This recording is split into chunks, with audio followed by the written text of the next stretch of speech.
नमस्कार. माझी आजची कविता आहे स्त्री जीवन. हुंड्याविना नाही लग्न, पैशाविना शिक्षण. हुंड्याविना नाही लग्न, पैशाविना शिक्षण.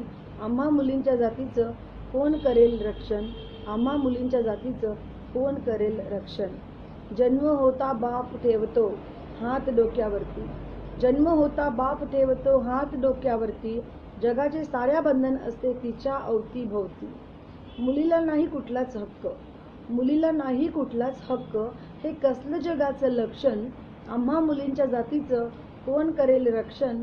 आम्हा मुलींच्या जातीचं कोण करेल रक्षण? बालपणी ती बापाच्या हातची कटपुतली, बालपणी ती बापाच्या हातची कटपुतली. तरुणपणी नवऱ्याच्या, तर वृद्धपणी लेकाची.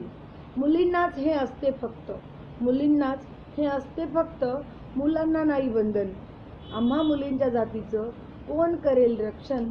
आम्हा मुलींच्या जातीचं कोण करेल रक्षण? स्त्री पायी जग हे सारे, स्त्री विना सुने. स्त्री पायी जग हे सारे, स्त्री विना सुने. तीच आहे शान जगाची, तीच आहे शान जगाची. तिच्यात नाही काही उणे. तीच आहे माता तुमची, तीच आहे माता तुमची. तिला करू नका हो भक्षण. आम्हा मुलींच्या जातीचं कोण करेल रक्षण? आम्हा मुलींच्या जातीचं कोण करेल रक्षण? कोण